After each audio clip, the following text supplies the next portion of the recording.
Mir talkies के लिए peoples party के रहनुमा चौधरी मंजूर अहमद का इंटरव्यू आपकी समातों की नजर है।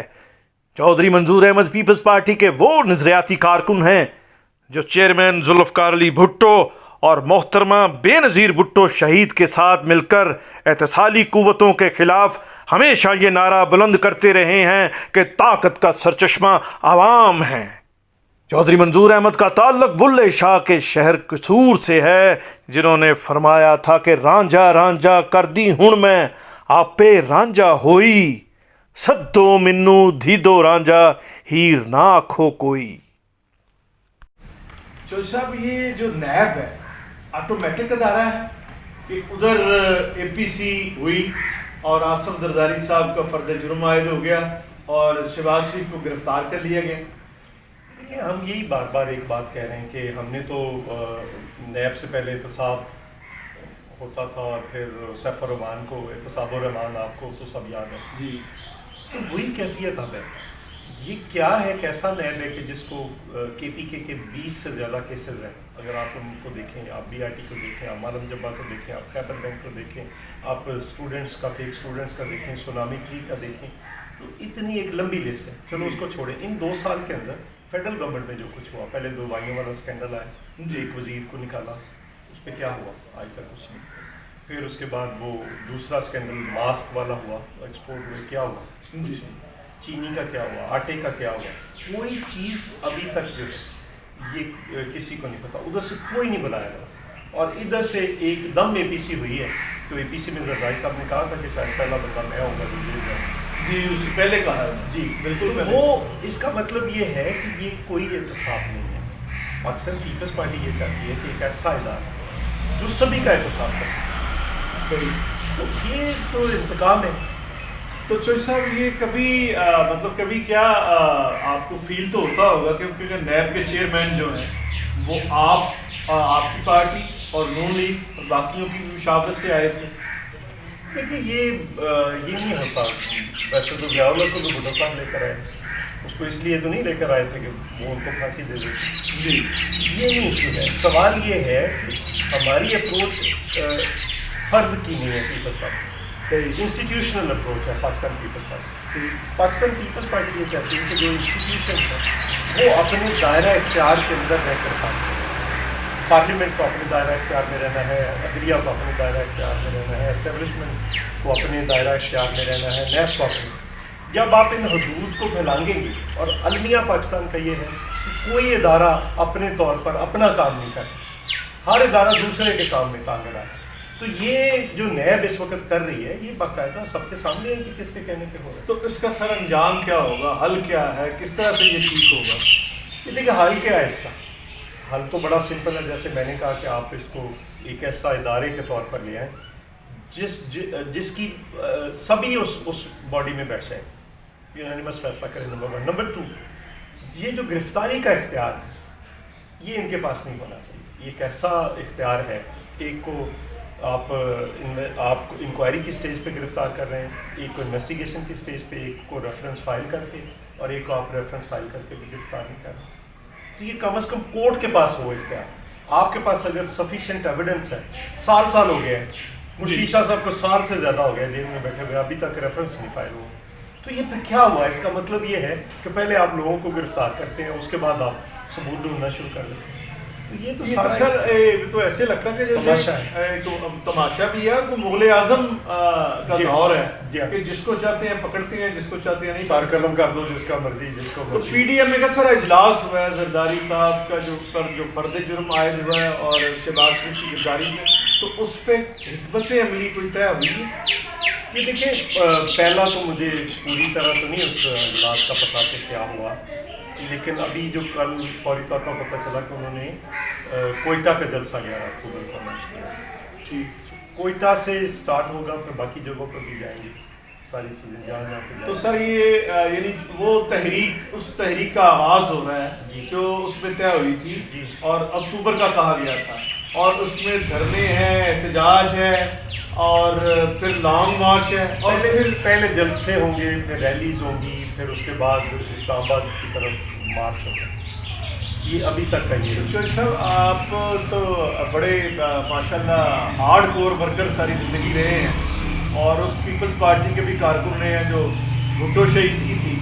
تو آپ کا کیا ویژن کیا کہتا ہے کہ کنی کو مار ہے استعفیاں تک گل جائے گی, کرنے تک مک جائے گی, لانگ مارچ مکے گی, مکے گی کتنے گل؟ دیکھو نہیں صاحب یہ کوئی اس کی فوٹنگ کوئی نہیں. ٹھیک, ایک تو مانگے تانگے کی حکومت ہے, روز سارے جو اتحادی ہیں وہ ناراض ہو کر بیٹھے. اندر جو بیک بینچرز ہیں وہ سارے 22 لوگ تھے جو ان کو ووٹ نہیں کر رہے تھے, پی ٹی آئی. صحیح. تو یہ جو دباؤ ہے ہم ان کو جو کہتے ہیں جس کی بنیاد پر یہ سارا ہم کہہ رہے ہیں, اس دباؤ کو نیوٹرلائز کرنا ہے. صحیح. وہ نیوٹرلائز دیکھیں ہم ان کو کیا کہتے ہیں, آپ کا یہ کام نہیں, یہ پروجیکٹ فیل ہو گیا. آپ اگر اس کو زبردستی اور چلائیں گے تو یہ کریپس کر دیں گے. کوئی نہ کوئی چیز بڑا دھماکہ ہو سکتا ہے پاکستان کے اندر, سماجی طور پر, سیاسی طور پر, تو اس سے بچنا چاہیے. صحیح. ورنہ لوگ اتنے تنگ ہیں, ذرا باہر نکل کر دیکھیں مہنگائی سے جو آپ کی یہ خود را موومنٹ کوئی باہر آ جائے.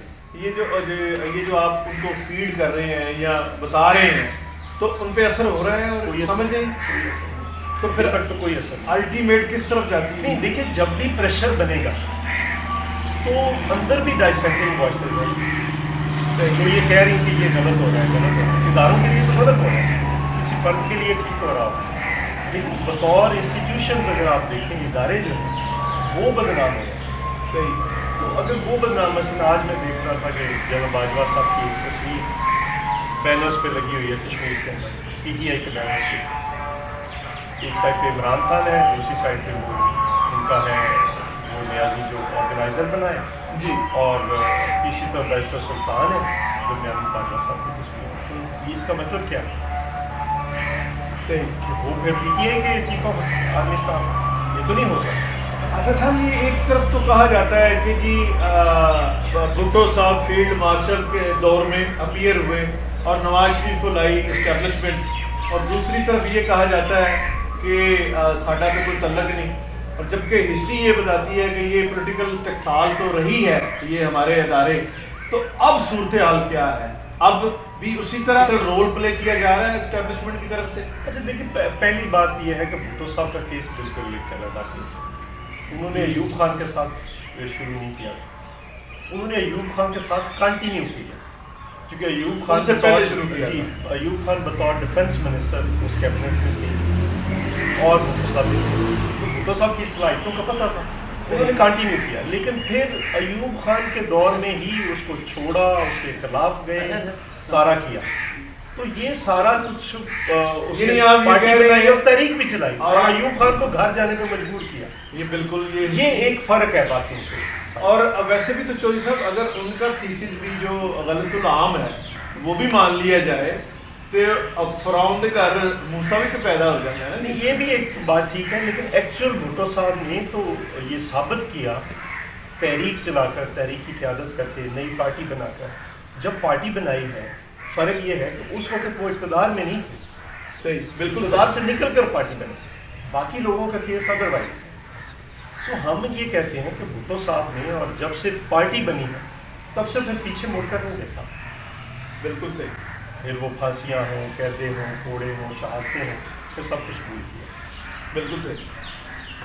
اچھا, اب یہ سوال اس لیے کر رہا ہوں کہ آپ کا جو تعلق ہے لٹریچر سے بھی ہے, میوزک سے بھی ہے, ادب سے بھی ہے, اور اس ملک کے جو پیچھے 30-40 سال میں جو شاعر ادیب ہوئے ہیں وہ آپ کے ذاتی طور پہ دوست. تو مجھے فراز صاحب جو ہے آپ کے ساتھ اور آپ ان کے ساتھ بہت دفعہ دکھائی دی ہیں, احمد فراز صاحب. تو شبلی فراز صاحب جو ہیں وہ پارٹنرشپ کر لی, مطلب عاصم سلیم باجوہ اور یہ وہ ترجمانی ہے اس کو یہ شیئر کرتے ہیں. تو اس پارٹنرشپ کو آپ کیسے دیکھتے ہیں؟ دیکھیے یہ تاریخ کا ہمیشہ سے یہ المیہ رہا ہے. ضروری نہیں ہے جو بڑے لوگ ہوتے ہیں ان کی اولادیں بھی اتنی بڑی ہوں.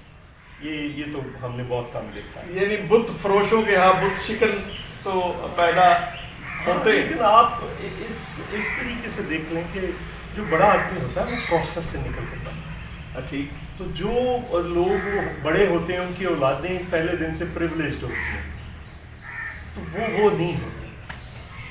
ان میں سے بہت کم لوگ ہوتے ہیں جنہیں, اور وہ بھی دیکھیں گے تو وہ بھی اسٹرگل کے ذریعے آئے. बेनज़ीर भुट्टो पॉलिटिक्स में तो नहीं आना चाहती थी, लेकिन जब आना पड़ा तो फिर उन्होंने साबित किया था, जब उनको शहीद किया गया तो वो दुनिया की बड़ी चीज़ों में से। और यही अब तारीख जो है बिलावल भुट्टो ने कहा ना साफी साहब से प्रोग्राम कि मैं क्या करूं, मेरे पास दो रास्ते थे, मैं छोड़कर लंदन जाकर बैठ लूं या फिर मैं अपनी माँ और नाना का दुआ मिशन मुकम्मल करूं। मैंने दूसरा रास्ता अख्तियार किया। मुश्किल है, खतरात हैं, सब कुछ है, लेकिन मेरे पास कोई और चॉइस ही नहीं। तो बीबी भी अपनी चॉइस से तो नहीं आई, बिलावल साहब भी अपनी चॉइस पे तो नहीं आए, लेकिन उन पे इल्ज़ाम लगाया जाता है कि विरासती। देखिए इसको एंगल दूसरे से लेता हूं। एक विरासत है, एक रिवायत है। ये रिवायत है, विरासत नहीं है। और जो रिवायत है वो मेहनत कशों की रवायती पार्टियां होती हैं, उनके चूँकि यहाँ पे इंस्टीट्यूशंस मैंने कहा कि उतने मजबूत नहीं है, तो फिर उनकी जगह पर्सनैलिटीज ले जाती हैं। तो वो जो रवायत है, ट्रेडिशन है, वो नस्ल दर नस्ल इस मुल्क के मेहनत कशों को भी ट्रांसफ़र हो रही है, तो उधर लीडरशिप को भी ट्रांसफ़र। लेकिन फिर रवायत के ऊपर एक बहुत बड़ा बोझ भी होता है, जिसने ये साबित करना है कि हाँ मैं उस रवायत को ज़िंदा रखने के लिए तैयार हूँ, खड़ा हूँ और उस पर किसी कुर्बानी से दरेक नहीं। और भुट्टो साहब से लेकर आज तक ये साबित हुआ। तो सब पीपल्स पार्टी इस मुल्क के मेहनत कशों की एक रवायती पार्टी है, ये रहेगी। इसके सिवा कोई और रास्ता नहीं मेहनत कशों का। बाकी तो सब उनके दुश्मन है। अच्छा, ये जो साहब जो है पीपल्स पार्टी का गढ़ था, जुल्फ़िकार अली भुट्टो जो हैं वो वैसे तो पूरे मुल्क के लीडर थे, लेकिन पंजाब से उन्होंने तहरीक शुरू की थी। लेकिन इस पे पैटी काम करके और माइक्रो मैनेजमेंट करके इस पिछले 40 साल में यहाँ से पीपल्स पार्टी को स्नब किया गया और सिंध तक जो है वो। अब आप क्या समझते हैं कि जितने साल 40 साल उसको निकालने में लगे हैं और अब 40 साल पीपल्स पार्टी को, पंजाब की बात कर रहा हूँ मैं, कम बैक करने के लिए लगे? मेरा नहीं ख्याल। देखिए एक तयशुदा क्या ये महज इत्तेफाक है कि 77 के बाद पाकिस्तान पीपल्स पार्टी की हुकूमत भी बनी पंजाब में? मैं इसको इत्तेफाक नहीं समझता।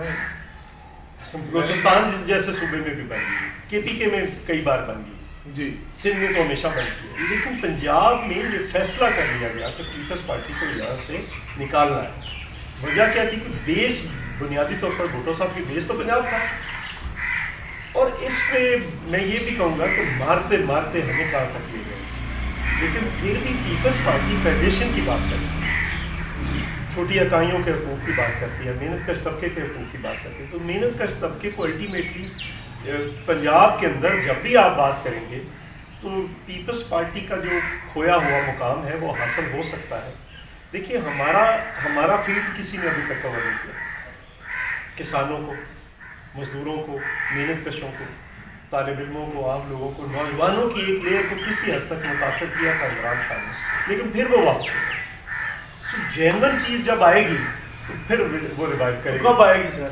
ये हो जाएगा जल्दी। मेरा ख्याल है 2008 में पीपल्स पार्टी चाहती तो पंजाब में हुकूमत बना सकती है। पीपल्स पार्टी ने नहीं बनाई, KP में हुकूमत बना सकती थी, पीपल्स पार्टी ने नहीं बनाई। वजह क्या थी जी? आप एक बड़ी लड़ाई लड़ रहे हैं दहशतगर्दी के साथ, वहाँ पे आपको पार्टनर्स चाहिए थे जो इसमें हिस्सेदार बने। कहीं किसी जगह लोग बन गए, उनके भी लोग बने, किसी जगह लोग नहीं बने। सही। तो लेकिन आपने कोशिश की कि उस वक्त एक बड़ा मॉन्स्टर था, और फजल मान का ये कहना है कि अब तालिबान और इस्लामाबाद के दरमियान से बागला की पहाड़ियाँ रह गई। सही। तो ये बात ठीक थी। तो यहाँ से धकेल कर 5 कामयाब ऑपरेशन किए, इस मुल्क को आलमी तन्हाई से निकाला, 18वीं तरमीम की, NFC अवार्ड किया, सूबों को राइट्स दिए, आगाज़ हुकूक बलूचिस्तान, GB का स्पेशल 18वीं तरमीम, सारा कुछ किया। लोगों की तनख्वाहों में इजाफे किए, पेंशन में इजाफे किए, एग्रीकल्चर सेक्टर को 1000 अरब रुपये से ज़्यादा इंजेक्ट किया, जिसकी वजह से आपकी इकॉनमी खड़ी होगी। एक्सपोर्ट्स 19 अरब डॉलर से उठाकर 26 अरब डॉलर से लेकर गए। ये सारी चीज़ें हुई। CPEC बिल्कुल बोल रहा है, अभी तो चीनी सफीर ने कह दिया जी। तो ये सारी चीज़ें, ईरान के साथ गैस पाइपलाइन का मुआहदा किया, गवादर वापस उनके हवाले किया, जिससे आर्मी ताकतें नाराज़ हुई पीपल्स पार्टी। और भुट्टो साहब की वो चीन के साथ जो दोस्ती थी, हारमनी थी, उसको कंटिन्यू उसको आगे बढ़ा करके आगे बढ़ाया। सही। ये भी है। और पाकिस्तान पीपल्स पार्टी को आज इस वजह से, लेकिन मैं ये समझता हूँ कि पीपल्स पार्टी को this is the proper time کہ پیپلز پارٹی اپنی جڑیں واپس بنا سکے. مشکل ہے لیکن ناممکن نہیں ہے. بالکل ٹھیک. اس وقت اگر ہم چاہیں گے تو مثلا بلاول صاحب جس طرح سے کر رہے ہیں, جتنی محنت کر رہے ہیں, یاد آدمی ہے, نوجوان ہے, انرجیٹک ہے. اس دن وہ نون لیگ کے پی سی کے اندر وہ انہوں نے چڑھایا ہوا تھا, پاؤں پہ فریکچر تھا, تو وہ کہتے ہیں بڑی ہمت کی بات ہے کہ آپ اس کے باوجود بیٹھ نہیں لگے. تو ہمت ہے نا کہ خون میں بھی ہے, زرداری صاحب کی طرف سے بھی ہے, بھٹو صاحب بی پی کی طرف سے بھی ہے, پھر آپ جیسے لوگ کمیٹڈ جو ہے. میرا خیال ہے یہ ٹائم آ گیا ہے کہ پیپلز پارٹی ریوائیو کرے, اور پیپلز پارٹی کے سوا باقی کوئی راستہ نہیں ہے. اس فیڈریشن کو اگر آپ نے پھر انٹیکٹ رکھنا ہے, فریکچرڈ فیڈریشن تھی جب وہ 2008 کے اندر ہندوستان میں کیا تھا, سندھ میں کیا تھا, شمشیر بیس خالی کرایا, امریکہ سے خالی کرایا, کیا نہیں کیا. یہ تو پریکٹیکلی جو سر وہ کام ہے جو پیپلز پارٹی نے کیے ہیں اور آگے بھی کرے گی پیپلز پارٹی. لیکن ایک نیا فنامنا پچھلے 5, 10, 15 سال سے پیپلز پارٹی کے حوالے سے میں بطور جرنلسٹ محسوس کرتا ہوں کہ میڈیا اور کریکٹر اسیسینیشن بہت ہے پیپلز پارٹی کی. پیپلز پارٹی کے حوالے سے یہ اسٹیبلشمنٹ حلقوں اور اس میں میڈیا کا بھی کسی حد تک رول ہے کہ عجب کرپشن کی غضب کہانی, اور پیپلز پارٹی کو 5 سال 1 سیکنڈ بھی آرام سے نہیں بیٹھا. چودھری منظور احمد کے انٹرویو کا دوسرا حصہ سیکنڈ پارٹ میں ملاحظہ کیجیے گا.